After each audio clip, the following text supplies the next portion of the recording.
Hello po, Nay. Ano po ang pangalan mo, Nay? Lucia, madam. Ilang taon ka na ho? 75, madam. Hmm. Nay, sino po naman po yung kasama nyo dito sa bahay nyo? Yung dalawa kong apo, madam. Dito, tsaka asan po yung isa? Mga sila. Ikaw, anong pangalan mo? Johan po. Ilang taon ka na? 6. Bakit asan po yung mga magulang nila, Nay? Nandun sila naghahanap. Ano po? Naghahanap po. Balik, naghahanap po ng trabaho. Oo, madam. Bakit ano pong trabaho nyo, Nay? Nagbubunot ng punda, madam. Paano nyo po binubuhay yung mga apo nyo? Nagdaano ako ng kukuha ako ng mga susunod. Saka bibigyan ko. Yan ang ulam namin at saka yung bibinta ko. Pero yung titira, yan ang ulam namin, madam. Ay, ulam nyo ng mga apo nyo. Yung ako po. Bali sa edad mo yan, Nay, nag-aalaga ka pa, tapos nagtatrabaho ka pa. Paano na lang yan, Nay, kapag hindi po kayo nakahanap ng trabaho o wala po kayo napagbentahan, paano na lang po yung mga bata? Ang lumadang yung kasaan mo, ibiyag mo yung agapon. Hindi lang na makatrabaho. Siguro makatrabaho. Bali yung sabi ni Nanay, di na daw niya alam kung paano yung buhay niya kapag hindi siya nakapaghanap ng trabaho. Hindi niya alam kung may ipapakaiba ba siya sa mga bata. Yung mga magulang nila, Nay, hindi ko ba nagbibigay? Hindi naman naman. Kung minsan magbigay din ng ulam. Kasi kung tira na 20, ganun.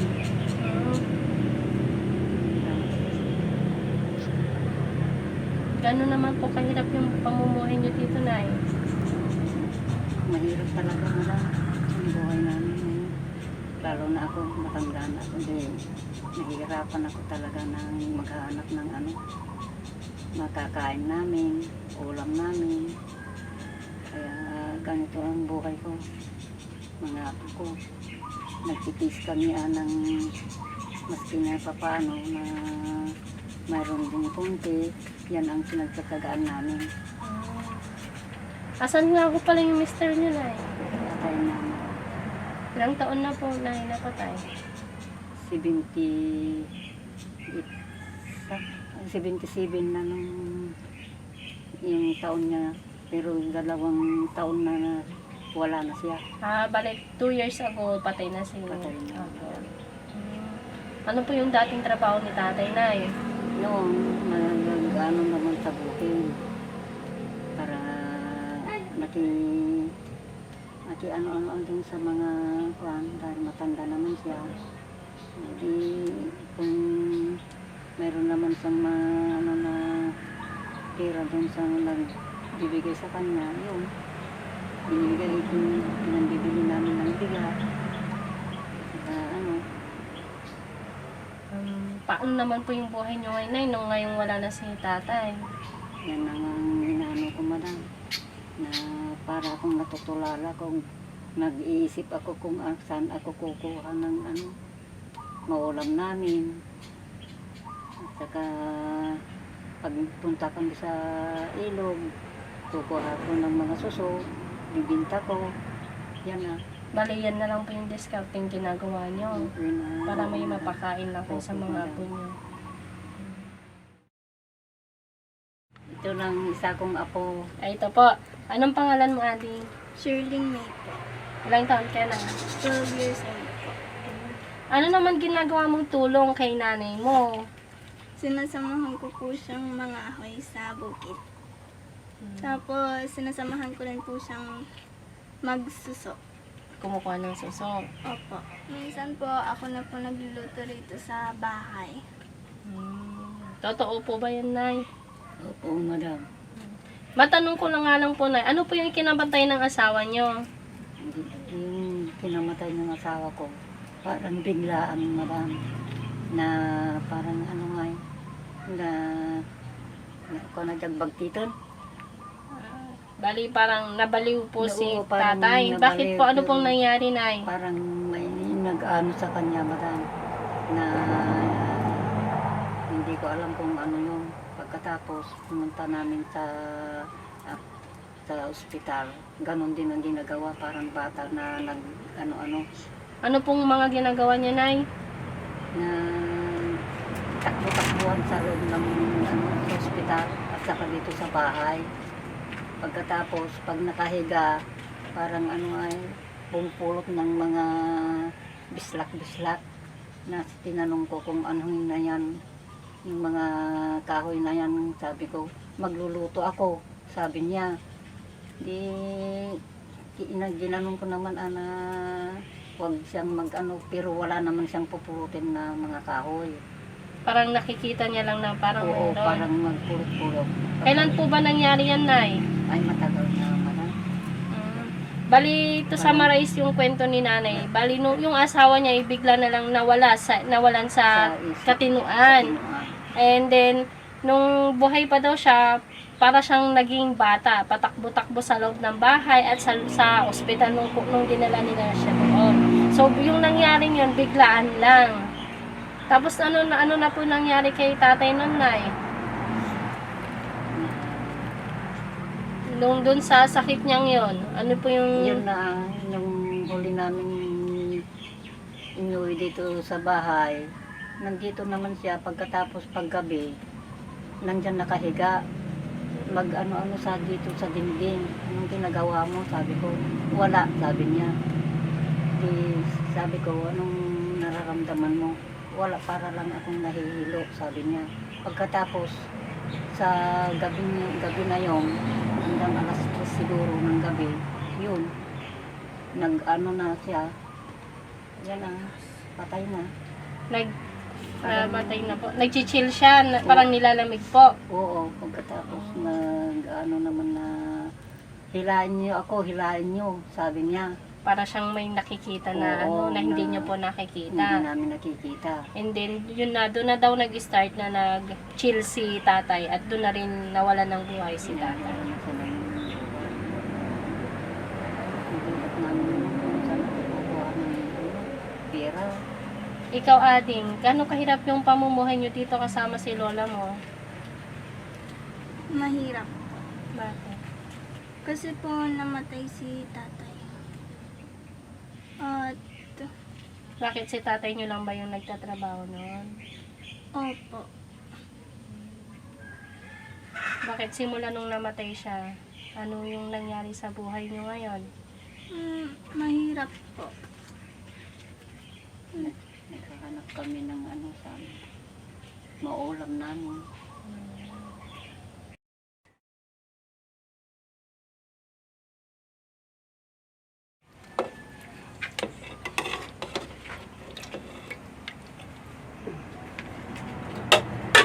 Ulam na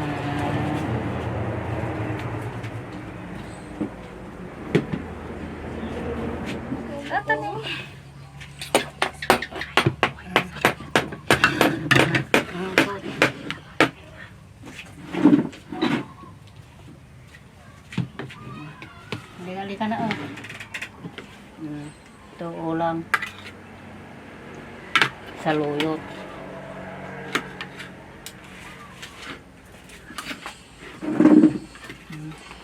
Kuha ka na yung buhay.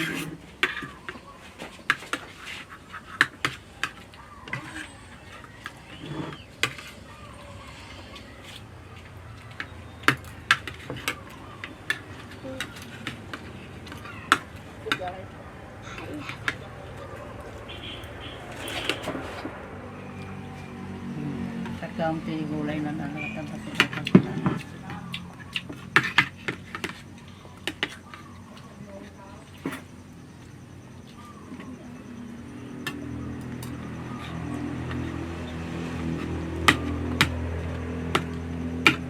Mahirap ang buhay.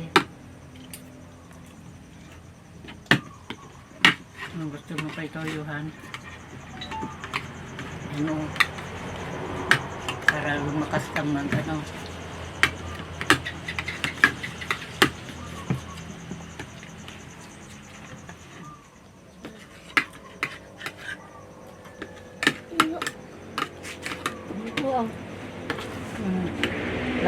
paa ng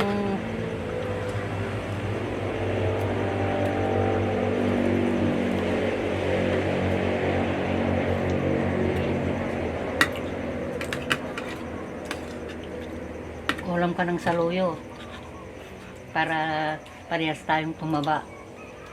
Sabi niyo ulam. Siyempre,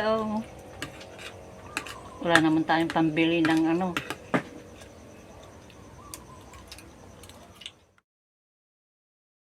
Nagbibinta ka ng bote para magkapila ka. Nagbenta ako ng isang araw. Mga bote. Yan, pinambili ko ng bagoong, kape. Yun na. Magkano yung pinagbintahan mo na 40 pesos, madam. Pati yung mga plastic. Pinambili ko ng asukar, kape, bagoong, sabong.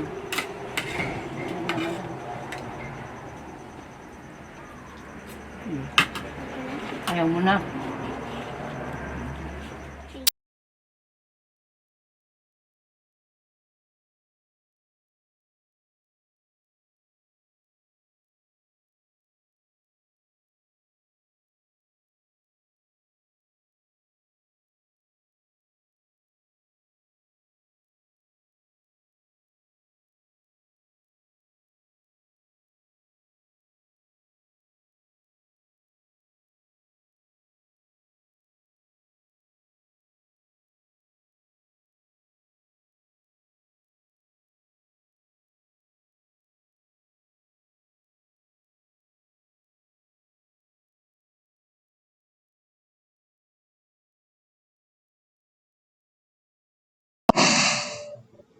Transportation Secretary Jaime Bautista orders the Office of Transportation Security to file charges and impose the maximum penalty on the security screener accused of stealing and swallowing $300 from a passenger. In a statement, the Department of Transportation says Bautista has already directed Undersecretary for Legal Affairs, Attorney Rainier Yebra, to assist in filing the complaints against those involved in the theft incident. On September 8, a checkpoint supervisor reported that a passenger lost $300 at the Ninoy Aquino International Airport Terminal 1. DOTR says CCTV footage shows a female security officer stealing and apparently swallowing the missing cash.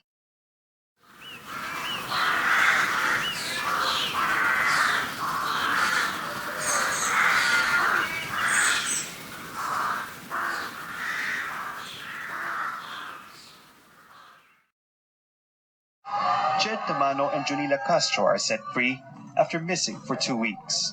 The two environmental activists visibly shaken but remaining defiant. Let's continue to fight to stop reclamation. Let's continue to defend the rights and livelihood of fishermen around Manila Bay. Appearing at a news conference, they were expected to back the government's claim that they voluntarily surrendered and wanted to turn their backs on the armed communist movement. Instead, they said they were abducted by state forces. Ang totoo po dinukot kami. The government stands by its story. We felt betrayed. That's why we will file the necessary case. What we're after here is just the truth. They went to us. They want to go back to the fold of the law. They provided a statement. Junila's parents say they believe their daughter and support her advocacy. Before the abduction, there were soldiers visiting us at home. They said they'd like to help our daughter. So I asked why she would need help. They told me it's to clear her name. But why? She's done nothing wrong. But with no one backing down on their version of events, a compromise had to be made. The two activists are now in the custody of the Commission on Human Rights. One thing all sides can agree on is that Jed and Junila are now on safe and neutral ground. The Commission on Human Rights is a government body, but it is known to be independent. Activists gather in a show of support, highlighting a troubling trend. The Philippines has consistently ranked as the deadliest country in Asia for environmental defenders in the last 10 years, according to rights watchdog Global Witness. The Global Witness report only documents the activists who were killed. What about those who are being threatened or slapped with various trunk-up cases. As well as land reclamation in Manila Bay, activists say local communities have also been resisting logging and mining activities. They fear Jed and Junila won't be the last to go missing. Barnaby Lowe, Al Jazeera, Manila. The two environmental activists who were earlier reported missing say they did not surrender to authorities and were actually abducted by soldiers. Junila Castro and Jed Tamano revealed this when they were presented by the National Task Force to End Local Communist Armed Conflict in a press conference. Castro says they were forced to surrender and to sign a sworn statement under duress. Ang tanong na dinukot ba kami o kusa kaming voluntaryo kaming sumurrender. Ang totoo po dinukot kami ng mga militar sakay ng van. Napilitan din kami na sumurrender. Dahil pinagbantaan yung buhay namin. Yun po ang totoo. Hindi rin namin ginusto na mapunta kami sa kustodya ng mga militar. Hindi rin totoo yung laman ng affidavit dahil ginawa yun, pinirmahan yun sa loob ng kampo ng militar. Wala na kaming magagawa sa mga pagkakataon na yun. The Philippine Army's 70th Infantry Battalion earlier said that the two surrendered in Doña Remedios, Trinidad in Bulacan on September 12 after, quote, leaving the communist movement. Human rights groups also earlier reported that Castro and Tamano were forced into a gray SUV by 4 armed men in front of the Water District office of Orion, Bataan on September 2. In the press conference, Tamano recalls being abducted after an SUV stopped in front of her and Castro while they were walking.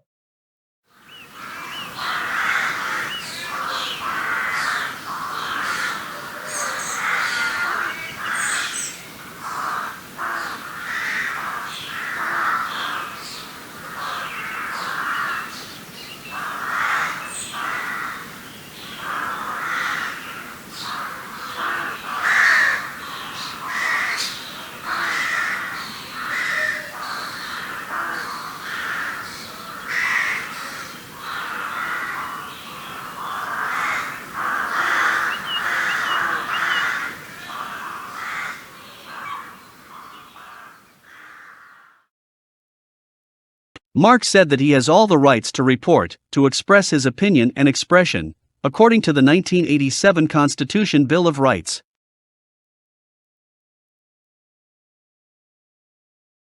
Ayan, so itutour tayo ni Sherlyn sa bahay nila. So ito dito. Dito po ako nagluluto ng kanin at ulam po namin. So yun.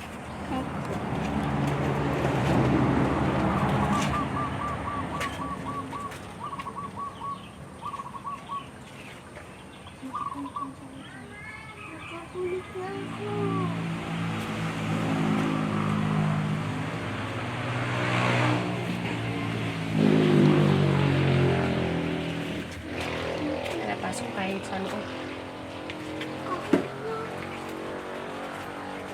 Dito po kaming tatlong natutulog nila nanay. Napakaliit ng space ng tulugan nila nanay dito. Ayan.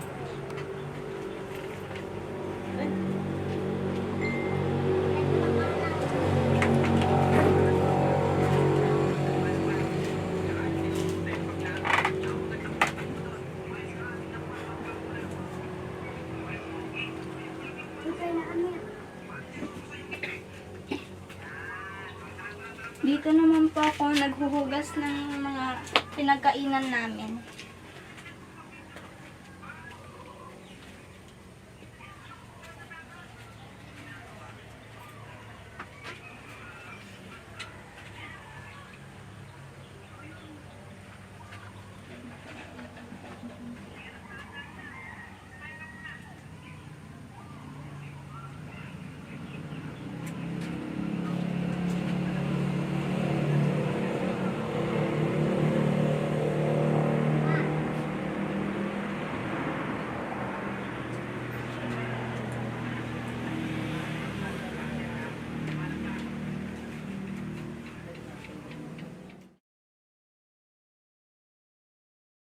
Bali itong tinitirahan nyo kanino?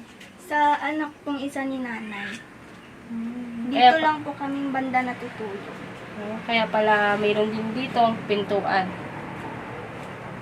Magkano naman yung binabayaran niyo sa kuryente? Mga 200 po. Monthly. Opo. Saan naman kayo nagsi-CR ading? Doon pa po sa labas. Samahan mo kami. Tara.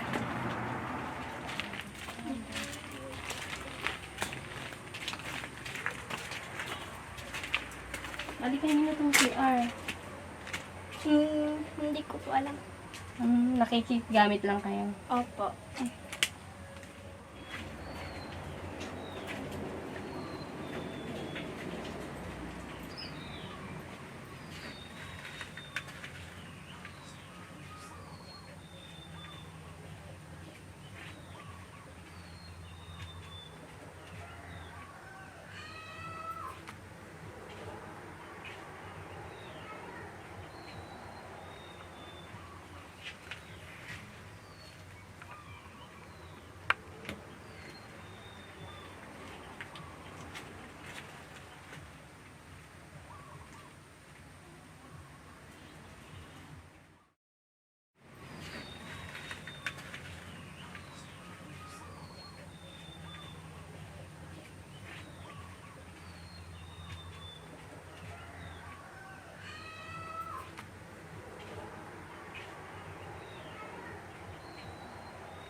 Ito, may tatanungin lang ako. Ano yung gusto mo paglaki mo?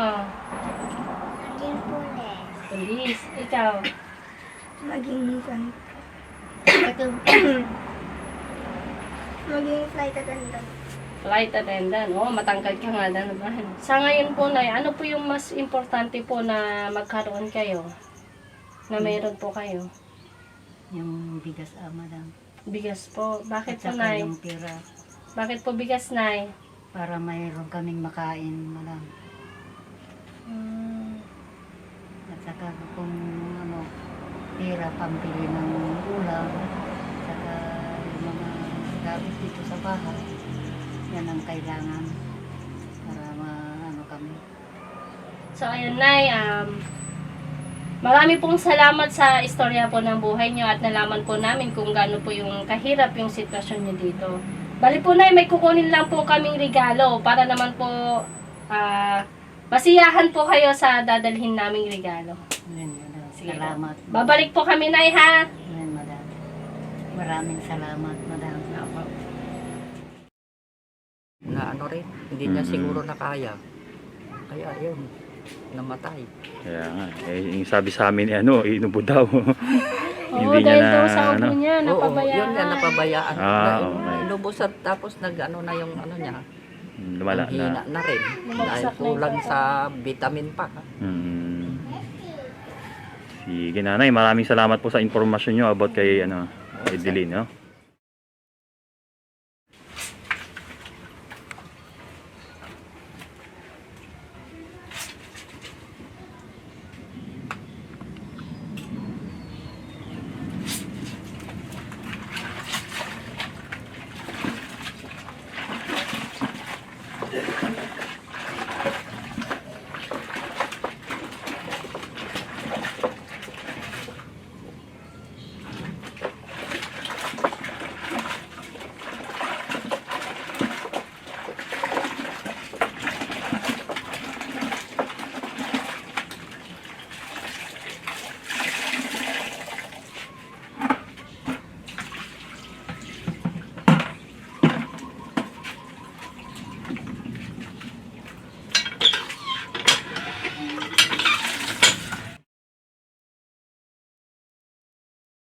So, ayan, iniwan lang natin saglit si Ate Edeline. Kumbaga, hindi siya mapakali. May ginagawa na naman siya. So, naglalaba siya ngayon, yung isang damit lang. Tara, tignan natin. Ate, pwede mo ba kami i-tour dyan sa bahay niya? Ayan, tara, tignan natin. Ayan, so dito yung parang kusina ni ate. Ito yung kusina niyo, ate. Oh, sige ate, punta tayo doon. Ayan. Ayan. So, ito lang yung mga gamit ni ate. Ayan. Tapos, ano to ate? Mga asin. Opo, kasi Ano to, binibenta mo? Ha? hindi po pinili lang po sa akin. Ah, binigay lang sa'yo. Opo.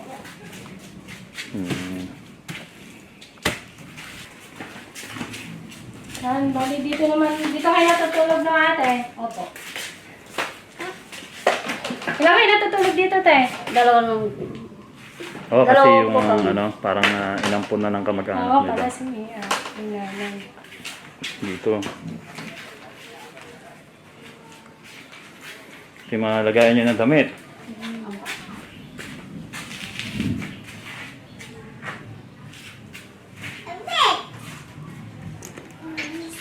Okay. So bali ate, ang anak mo na lang pala, isa na lang. Kasi nasa kabila na yung isa. Opo. Pinaampun mo na. Inaalaga. Ha? Inaalaga ko. Pinalaga mo na lang. Opo. Yung panganay. Opo. O, kumbaga ang nagpapaaral yung ano na. Yung hipag niya. Oo, hihipag yun na. Kasi nga, ano, hindi niya kaya. Tapos dito, lamesa. Okay. Doon ate, ano yung kabila nun? Sa inyo pa rin ba yun? Dito sa kanila. Sa inyo? So ito lang, nakikita na lang kayo dito. Ito lang ang bahay nila ate. May mga TV dito, puro luma na. Gumagana pa yan, te? Hindi na. Ito, sinaunang TV. Ayan. Sinaunang telebisyon. Puro buhol-buhol lang ano. Wire. Eh yung kuryente dito, Sila po nagbabayad. sila nagbabayad para sa inyo. Opo. Bakit ano? Bakit ayaw mo magtrabaho? Ha? Ayaw ko po. Ayaw mo magtrabaho?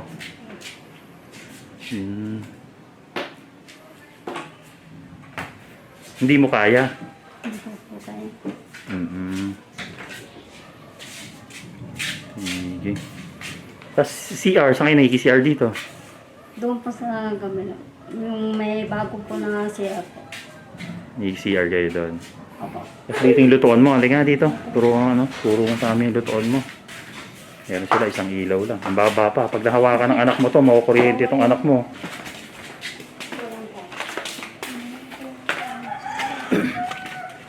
Nasaan? Ayan po. Ito yung lutuan mo. Opo. Ayan, doon sila doon kayo naliligo. Opo. Dito, sa poso.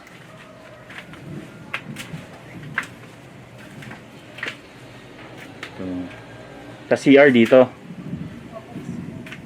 Yung CR.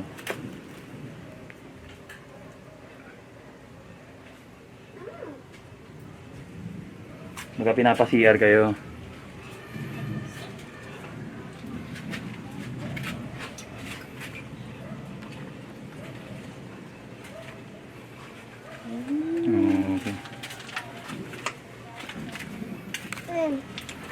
Kung ano ate, sakali man na ano na maipagamot ka, papayag ka ba? Opo. Payag kang mapagamot ka. Bakit gusto mo ano, gumaling? Gusto ko pong gumaling. Gusto mo nang gumaling? Bakit gusto mo nang gumaling? Po. Para maalagaan mo na yung anak mo na maayos. Eh balita namin, iniiwan mo daw.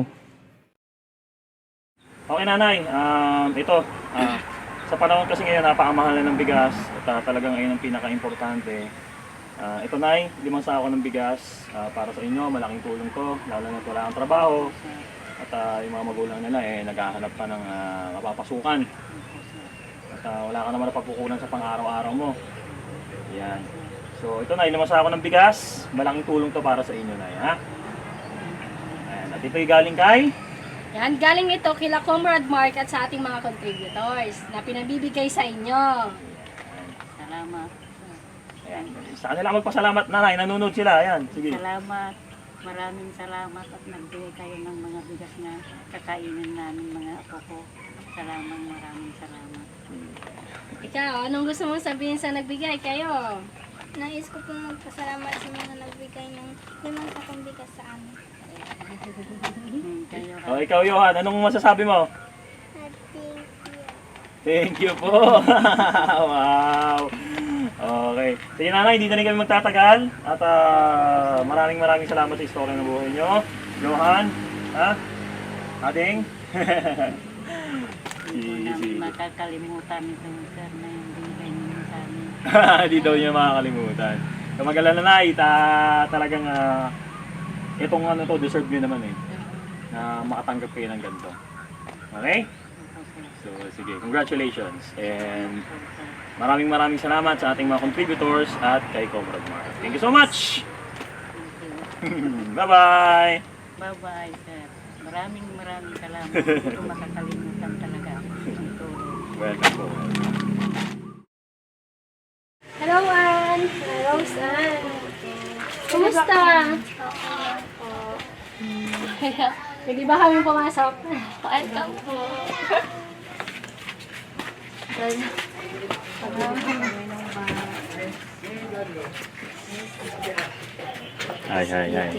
Ay, wow. Kamusta po? Meron na kayong mattress. Mga bagong gamit. Okay. Meron na din silang dalagay ng Nilagayan na rin ng damit. Saka bumili po plato. Bumili na po ako ng lutuan para hindi na po kami nakikihiram. Very good. Oh, meron na rin silang chalet, no? Very good. Ayos. Ayan. Okay. So, masaya kami kasi nakita namin na ginamit yung pera talaga para sa inyo, no? Okay. So, alam niyo ba kung bakit kami nandito muli? Hindi, meron lang kaming ihahatid uli na regalo na ipinibibigay uli ni Comrade Mark tsaka ng ating contributors para sa inyo, ha? Okay, pero bago yun, meron muna kaming onting katanungan, okay? Ayos lang? Sige. Ito na yung mga katanungan namin sa'yo. May nagbago ba sa pamumuhay ng mga mahihirap simula nang naging presidente si Bongbong Marcos? Para sa akin po, wala. Kasi po, tumaas po lahat ng bilihin, mga nagtatrabaho po, nagsisialisan po yung iba kasi po, mababa po yung sahod. Saka, katulad ko po, ganun po, nahihirapan po kasi yun nga po yung sahod, lalo po ngayon na maraming kailangan. Ganun. Bali, isa ka din sa naapektuhan. Siyempre sa dami ng bilihin, sa taas ng bilihin, tapos napakalit pa ng sahod. Maliit po yung sahod. Okay. Ayan, ito pa, katanungan namin. Sa tingin mo, mahusay ba ang pamamalakad ni Presidente Bongbong Marcos? Maayos naman po.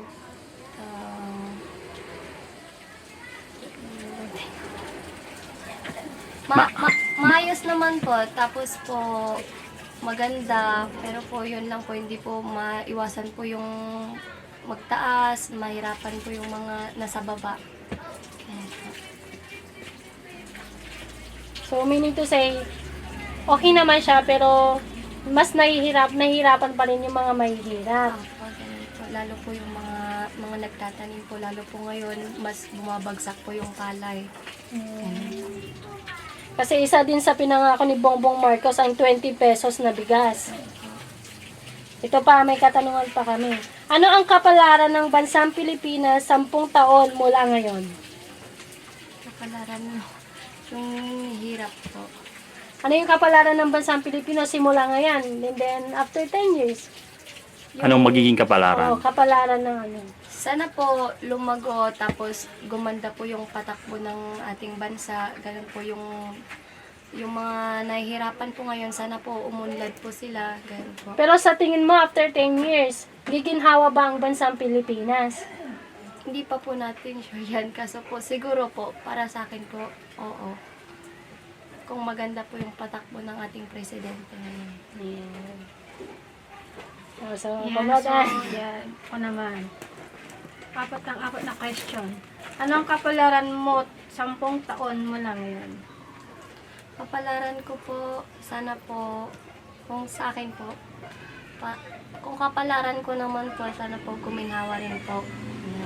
Para paganda po yung takbo ng buhay natin lahat, pati ako po.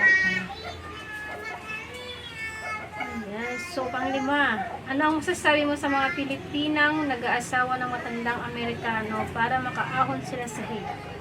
Para sa akin po, kung ano man po yung naging desisyon nila sa buhay, syempre po sa kahirapan ngayon, wala po silang ibang magagawa kundi kapit po sila talaga sa patalim para lang po may i-adjust po nila yung kahirapan po nila.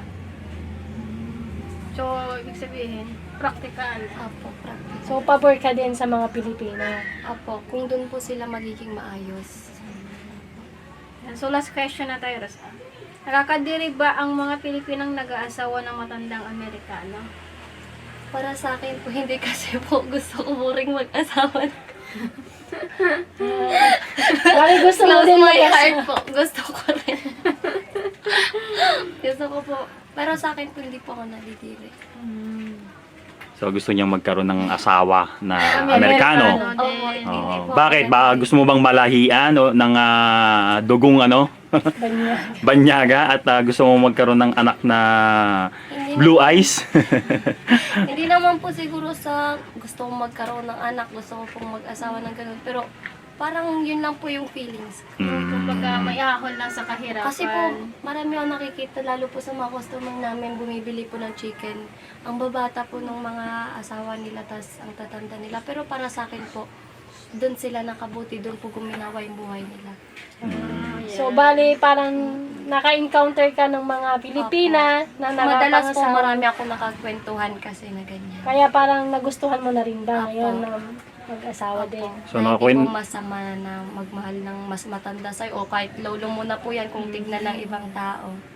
Opo.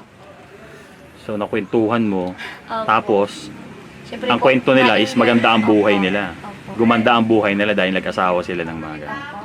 Nang medyo matanda na, tapos foreigner, ganyan.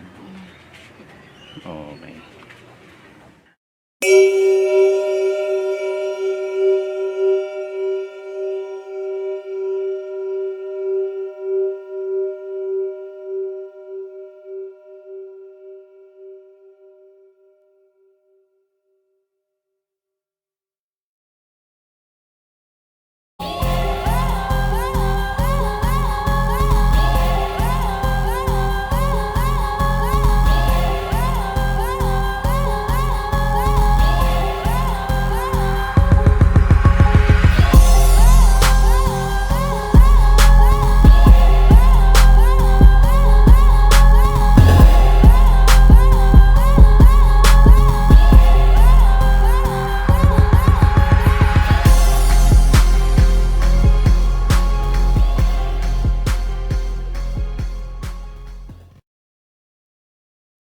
Alam nyo, ngayon sa Pilipinas, napakarami ng mga sexpats na nagre-retire dito sa Pilipinas.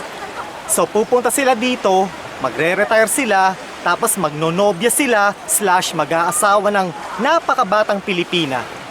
So imagine mga nasa 70, 75, 80, 85 ang edad nung foreigner na yon. Tapos pupunta siya dito sa Pilipinas.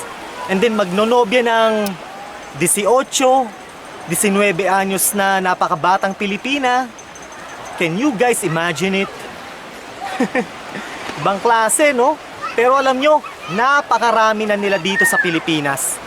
Napakarami at parami pa ng parami. Dito sila nagre-retire sa Pilipinas. Kasi nga naman, yung retirement money nila sa bansang pinanggalingan nila, halimbawa sa US o sa Canada o sa Australia o kung saan man sa Europe, napakaliit. Sa maliit nilang retirement money, sa maliit nilang pensyon, syempre hindi naman sila makakakuha ng isang batang babae na papatol sa kanila.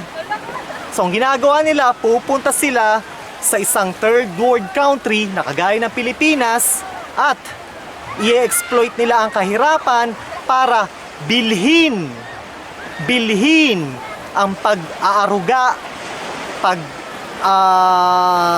ano ba tamang word doon? Pag-aaruga, pagkalinga, at pagmamahal na isang batang Pilipinas sa kanila. Pero alam naman nating lahat, no, na ito ay isang ilusyon lamang. Ito ay isang ilusyon lamang. Alam naman natin na sino ba ang papatol sa isang matandang kulubot na? Ikaw, 18 ka, 19 anyos, papatol ka sa isang matandang kulubot na? Sasabihin mo dahil sa pag-ibig? Kalokohan yan. Isang malaking kalokohan. Alam nyo, nakakalungkot lang dahil alam naman natin ang katotohanan na yung mga napakabatang Pilipina na yan ay pumapatol sa mga matatandang foreigner ay dahil sa kahirapan. Dahil sa huge economic inequality. Okay, dahil sa poverty. Dahil syempre, gusto nilang makaahon sa hirap, gusto nilang maiahon sa hirap ang pamilya nila, at isa pa, magkaroon sila ng oportunidad na makapunta sa ibang bansa at iwanan ng bansang Pilipinas. Syempre nga naman, mas maayos o mas maganda ang buhay sa abroad kumpara dito sa Pilipinas. So nakakalungkot isipin nakakalungkot isipin na 'di ba parang ano 'yan? Kadiri, 'di ba? Nakakadiri isipin na isang batang Pilipina pumapatol sa isang matandang foreigner nang dahil lamang para siya ay makaahon sa kahirapan at magkaroon ng oportunidad na maiwanan ang naghihikahos na bansang Pilipinas. Ito ay isang societal cancer na dapat nating pag-usapan, na dapat nating i-address. So, napakalaking benefits para sa isang retired na foreigner na magpunta dito sa Pilipinas. So magnonobya siya ng napakabatang Pilipina. So 3-in-1 3-in-1. Meron na siyang caregiver, meron na siyang housekeeper, meron pa siyang sex slave. 'Di ba? 'Di ba sarap ng buhay niya mga foreigner na yan dito? Ine-enjoy nila ang US dollars nila dito sa Pilipinas. Ine-exploit nila ang kahirapan. Binibili nila ang mga batang Pilipina na yan dahil sila ay nasa linya at ilalim ng kahirapan. Sige, ito Rose Ann. Meron kaming ibibigay na cash money uli. Wow, other blessings na naman. Other blessings, no? Nagaling uli kay Comrade Mark tsaka sa ating contributors. Okay? Hindi ko po ulit inaasahan na mabalik. Kasi deserve nyo naman talaga na makatanggap ng ganito. Okay? Yes. Si di nagsasalita. Ano pangalan niya? Karen, Ani? Ano pangalan mo? Kahit kailan po mayayain po talaga. Mayayain talaga. Ano pangalan mo uli? Sige, wag na natin patagalin to. Ito, pakiabot na sa kanya. So ayan, ganyan yung kamay mo, Rose. Dalawa na kayo. Ito din. Dalawa kayo. Yan, Bilangin natin 1, 2, 3, 4, 5, 6, 7, 8, 9, 10. 5, 1, 2, 3, 10,800 pesos. 10,800 pesos. Yes. Rose Ann, ha? Thank you po. Okay. Sana magamit yan sa ulit sa pag-aaral ng mga kapatid mo. At kung pwede kayo magnegosyo, pwede rin. Okay? Maraming salamat po talaga. Kasi kahit kayo na lang po nakakatulong. Hindi ko rin po na-expect to, pero maraming salamat po. Ang dahil yan sa ating mga contributors. At kay Comrade Mark. Yan. Maraming salamat po kay Sir Mark kasi po tinulungan niya po kami. Thank you din po sa concern niya. Thank you po. Sige. So, paano? Okay. So, masaya kami kasi nabalikan namin ulit kayo. Okay? So, mauna na rin kami. Thank you so much. And congratulations ulit. Sige. Ikaw na bahala sa mga kapatid mo. Okay? Sige. Bye-bye. Bye po.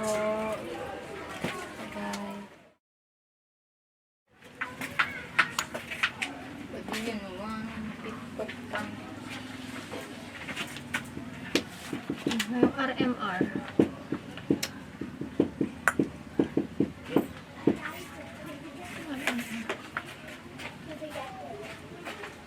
Ayaw dyan. Address.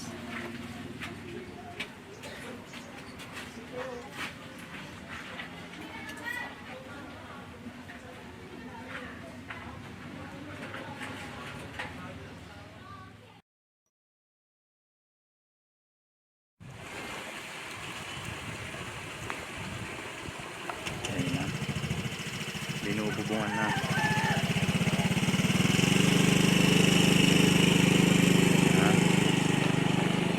Tingnan natin. Ayan. Ito pa yung ating ibang mga yero.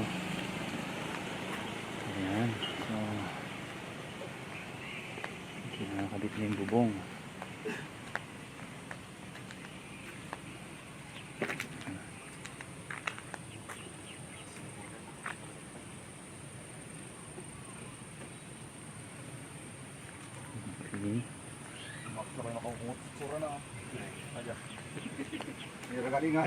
Subukin natin.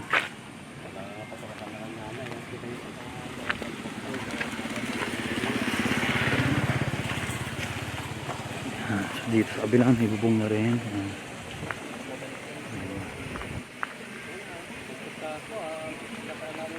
Subukin natin. Yung iba. Yan. Ito ang problema. Kailangan pa natin ng panambak. Kailangan pa. Kakaharap ulit tayo. Kailangan ipantay dito. Ayan, bubong na ang bahay nanay. Tayo sa isang kwarto. May bintana.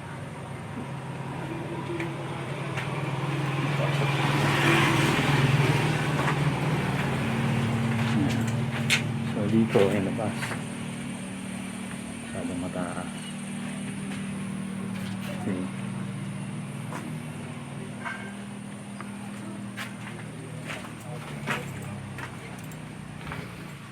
Dito.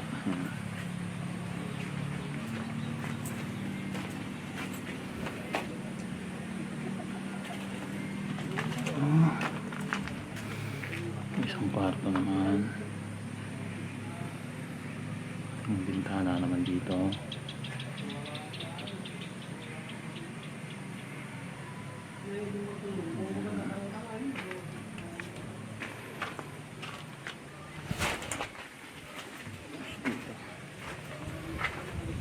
Ayan, so malapit-lapit na po matapos ang bahay ni Nanay Felipa.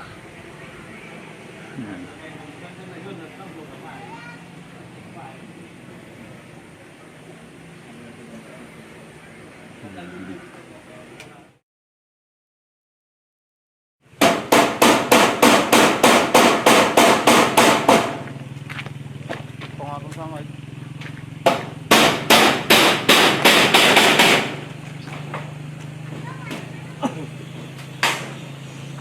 Wala pa niya mal. Mapila ta mal pamata na eh. Pupukan. Wala nakapili ko di lambi na ito.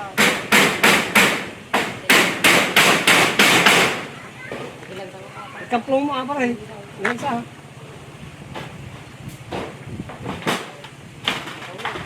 Ingat, ingat ha. Madulas yan. Madulas. Oke, sagay salaan basta lang. Ingat lang kayo, ingat.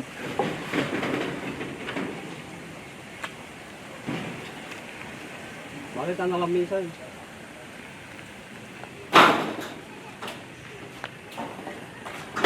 Yawa ka niya na.